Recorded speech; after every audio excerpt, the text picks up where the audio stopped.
प्रिय मित्रों, महाभारत के उद्योग पर्व में विदुर जी ने एक बहुत अच्छी बात कही है कि मुख से निकले हुए शब्द उन बाणों के समान है जिनसे घायल व्यक्ति दिन रात दुखी होता है। ये सीधे दूसरों के मर्म को बेधते हैं, इसलिए बुद्धिमान व्यक्ति को कठोर शब्दों का प्रयोग कभी नहीं करना चाहिए।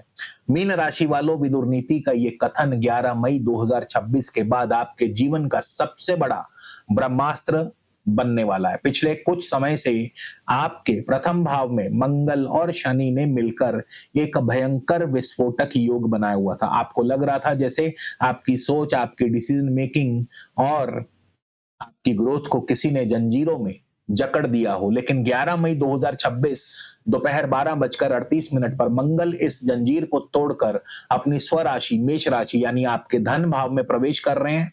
पहला भाव शरीर, दूसरा भाव आपका धन, आपकी तिजोरी और आपकी वाणी है।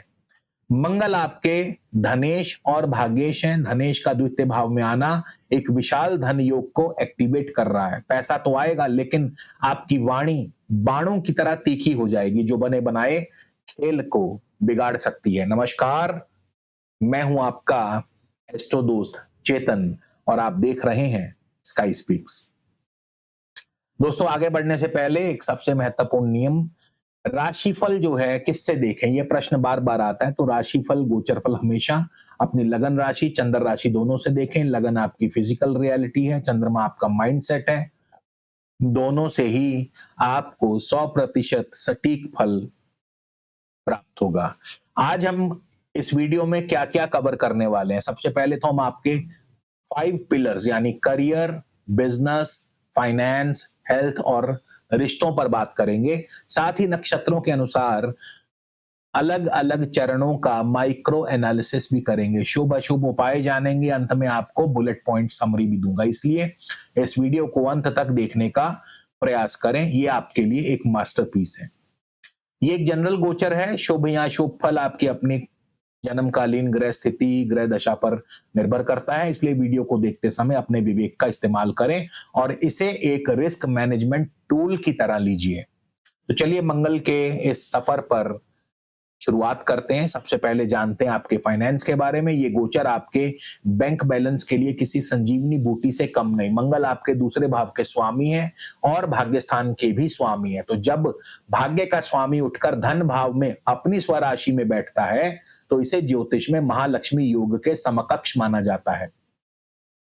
आपकी आर्थिक स्थिति में एक एग्रेसिव उछाल आएगा। कहीं से पुरानी अटकी हुई पेमेंट, किसी बुजुर्ग से या ट्रस्ट से या किसी को दिया हुआ धन, उधार दिया हुआ पैसा अचानक से वापस मिल सकता है। 14 मई तक बुध और 15 मई तक सूर्य भी यही हैं। शेयर मार्केट, जमीन जायदाद या रियल एस्टेट से भारी मुनाफा होने के प्रबल योग हैं। यहां पर उपाय के तौर पर इस धन योग को 10 गुना और बल देने के लिए आप एक उच्च प्रीमियम क्वालिटी का इटालियन लाल मूंगा जरूर धारण करें, तांबे या सोने में। पुरुष अपने दाएं हाथ की अनामिका में और महिलाएं अपने बाएं हाथ की अनामिका में ये मूंगा धारण कर सकते हैं। इसके अलावा आप पुखराज भी पहन सकते हैं अपनी इंडेक्स फिंगर में, और इसके लिए भी पुरुष दाएं हाथ की इंडेक्स फिंगर में, महिलाएं बाएं हाथ की इंडेक्स फिंगर में पुखराज यानी येलो सफायर पहन सकते हैं, 6 सवा 6 रत्ती का। और ये दोनों रत्न मिलकर आपकी वेल्थ को लॉक कर देंगे। मीन राशि वालों, यहां पर एक बहुत बड़ी सच्चाई को फिर से समझ लीजिए। गोचर चाहे कितना भी अच्छा क्यों ना हो, लेकिन उसका 100% फल तभी मिलता है जब आपकी अपनी जन्म कुंडली में दशा, अंतरदशा, ग्रह स्थिति अनुकूल हो।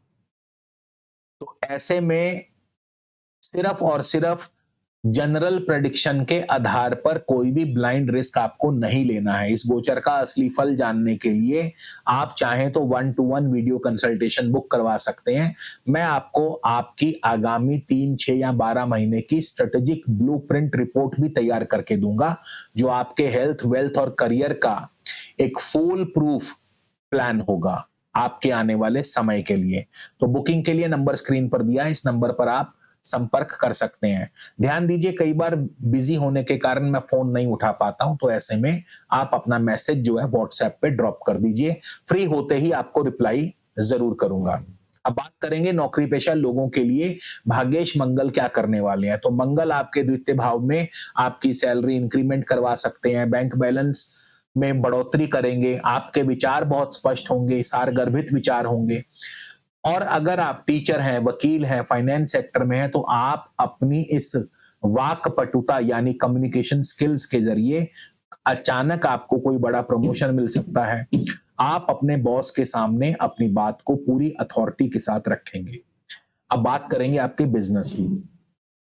मार्केट स्ट्रेटजी के लिए ये समय डिफेंसिव होने का नहीं बल्कि अटैकिंग मोड में आने का है। मंगल आपके नवम भाव यानी इंपोर्ट एक्सपोर्ट और अंतरराष्ट्रीय व्यापार के स्वामी हैं। विदेशी क्लाइंट्स के साथ कोई बड़ी डील फाइनल हो सकती है, लेकिन क्योंकि मंगल द्वितीय भाव में भी है इसलिए किसी भी कॉन्ट्रैक्ट को पढ़ते समय अति आत्मविश्वास यानी ओवर कॉन्फिडेंस से बचें और किसी भी तरह का क्रय विक्रय यानी ट्रेडिंग में सावधानी बरतें। लेकिन ट्रेडिंग से अच्छा और भारी मुनाफा होने के भी प्रबल योग हैं। रिश्तों की बात करें तो यहाँ मंगल सबसे बड़ा डैमेज कर सकते हैं। दूसरा भाव कुटुंब का है और स्वराशि का मंगल आपकी जुबान पर एक तरह से फायर ले आएगा। और यही बात मैंने आपको इस वीडियो के स्टार्टिंग में बोली थी कि आपको कठोर शब्दों का इस्तेमाल नहीं करना है, वाणी के तीखे बाणों का इस्तेमाल नहीं करना है, क्योंकि आपकी बात जो है 100% सच हो सकती है। आपका लहजा इतना तीखा होगा कि घर में या नजदीकी संबंधियों में इसको लेकर के तनाव हो सकता है। इसके अलावा पैतृक संपत्ति को लेकर भी घर में कोई बड़ा विवाद या अनबन हो सकती है। जीवन साथी को भी आप अपनी वाणी से कष्ट दे सकते हैं। तो इसीलिए यहां पर आपको बहुत सावधान रहना है और वाणी के तीखे बाण चलाने से आपको बचना होगा। और इसके अलावा उपाय के तौर पर अपने घर की दक्षिण दिशा को हमेशा साफ रखें और वहां कोई ना कोई लाल रंग का बल्ब जरूर जलाएं। मंगलवार के दिन मसूर दाल को भी दान कर सकते हैं, जरूरतमंदों में गुड़ आदि का भी दान कर सकते हैं। अब बात करेंगे हेल्थ की। तो हेल्थ का भी खास ध्यान रखें क्योंकि द्वितीय भाव का संबंध जो है वो हमारे चेहरे से है, हमारी दाईं आंख से है, नाक कान और गले से है। तो मंगल का जो फायर इफेक्ट है इस भाव में आने से आपको गले में इंफेक्शन हो सकती है, दांतों में दर्द हो सकता है, आंखों में कोई तकलीफ हो सकती है। इसलिए खान पान का ध्यान रखें, तीखा और मसालेदार खाने से बचें और अन्यथा एसिडिटी की समस्या भी हो सकती है। अब नक्षत्र अनुसार माइक्रो एनालिसिस करेंगे। तो सबसे पहले 11 मई को मंगल जाएंगे अश्विनी केतु के नक्षत्र में। क्या होगा? अब मंगल जब केतु के नक्षत्र में आएंगे तो आपको अचानक कोई कोर्ट कचहरी का मामला सामने आ सकता है, गुप्त शत्रु आप पर हावी होने का प्रयास कर सकते हैं, लेकिन मंगल की ऊर्जा से आप उन्हें कुचल देंगे। इस दौरान हो सके तो रोजाना कुत्ते को मीठी रोटी अवश्य खिलाएं। इसके बाद 29 मई से मंगल जो है भरणी यानी शुक्र के नक्षत्र में जाएंगे। तो क्या होगा? अब शुक्र जो है आपके तृतीय भाव और अष्टम भाव के स्वामी हैं। तो ये समय सबसे रहस्यमय रहेगा।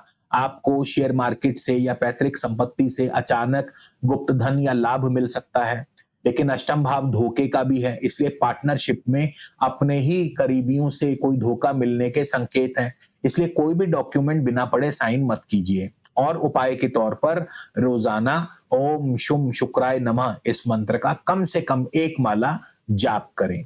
इसके बाद 16 जून को मंगल कृतिका यानी सूर्य के नक्षत्र में जाएंगे। अब ये जो फेज होगा यहां पर आपको आपके अटके हुए सरकारी काम, टैक्स से जुड़े मुद्दे या कोई पुरानी लीगल पेमेंट अचानक आपको मिल सकती है। फैसले आपके पक्ष में हो सकते हैं। आप अपने कार्यस्थल पर पूरी अथॉरिटी के साथ राज करेंगे। यहां भी आप सूर्य को बल देने के लिए तांबे के लोटे में जल और लाल पुष्प डालकर सूर्य भगवान को रोज सुबह उठकर अर्घ प्रदान कर सकते हैं। अब जाते जाते बुलेट पॉइंट्स नोट कर लीजिए। सबसे पहले वेल्थ, धन योग एक्टिवेटेड है, रुकी हुई पेमेंट्स, शेयर मार्केट, पैतृक संपत्ति से लाभ होने के प्रबल योग है। करियर, एग्रेसिव ग्रोथ, प्रमोशन और इंपोर्ट एक्सपोर्ट बिजनेस में विदेशी डील्स फाइनल होंगी। अलर्ट, वाणी बहुत तीखी रहेगी जिससे कुटुंब और परिवार में भयंकर विवाद हो सकता है, इसलिए मौन रहें। हेल्थ अलर्ट, गले, दांतों और आंखों का ध्यान रखें और गर्म तासीर वाली चीजों से बचें। मास्टर रेमेडी, आपको धन स्थिति को मजबूत करने के लिए आप एक लाल मूंगा या पुखराज धारण कर सकते हैं। तो मीन राशि वालों, लगन के विस्फोटक योग से निकलकर मंगल अब आपकी तिजोरी भरने जा रहे हैं। धन का आना तय है। बस अपने ईगो, अपने क्रोध को उस धन का दुश्मन मत बनने दीजिए। आप इस गोचर के लिए कितने तैयार हैं, मुझे नीचे कमेंट में अपनी राय जरूर लिखिएगा। मैं आपके हर कमेंट को पढ़ता हूं। तो अगर आप अपने जीवन की जटिल समस्याओं का समाधान चाहते हैं तो 1-to-1 निजी परामर्श के लिए स्क्रीन पर दिए नंबर पर आप संपर्क कर सकते हैं। अपना ख्याल रखें, स्वस्थ रहें, मस्त रहें। जय श्री राम।